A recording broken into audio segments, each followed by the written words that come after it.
سلام علیکم دوستان عزیز. ما با همراهی این روزبک فیضلی در پیش ماشین نشسته از روزبک نگاه کیسا. انا با همراه انا شوفیور سری خواستار رفته ایستادیم. سری خواستار من سری خواستار میرم مشراقی یار میرم. یکی اوه بی اوه این اوهی چیه ولی ما آره اوه گذاشتم که اینه من روزبک با خودت شوفه کن. آره اوه گذاشتم که اوهی نکنی داد میشی. نه نیا اینا برادر دارم. اینا برادرای قفوره. امیر خان انا با برادرامون همه کس رفته چه کو اپاراتمون در وای ماشینی وای چه ماشین است؟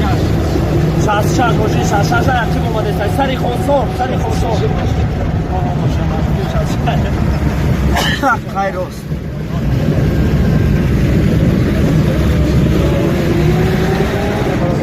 باد هوا رو بینید و در تیپا عیلا قبیله این ماشین که رفته وازی نیوا خنج و در جای بالچ کدام دوست داشتم باید براوا چرا میکنی؟ او خیلی از خاطر خوبه.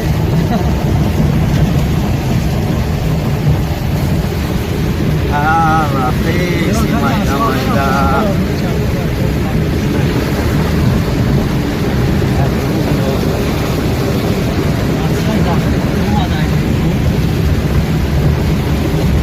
اینا برادرو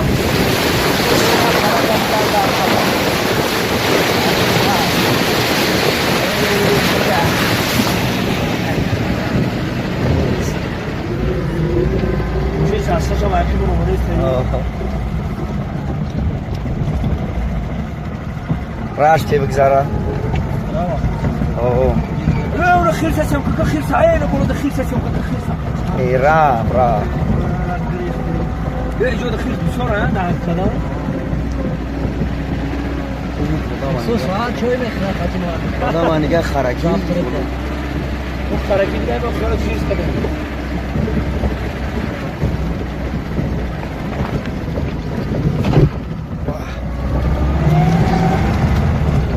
یک بار دیگر سلام خودمون به خلق سری خواستار میرسونیم.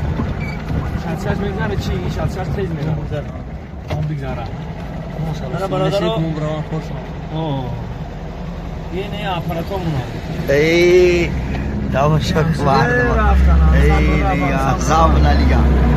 انسامبل نگاه خبری سعید خال بسونه نام خوردن هر شهر در توی معرکه نه با از اون هم کشدن را کم چی انا دوستان عزیز ما قریب که سری خواستار رو نزدیک کردیم.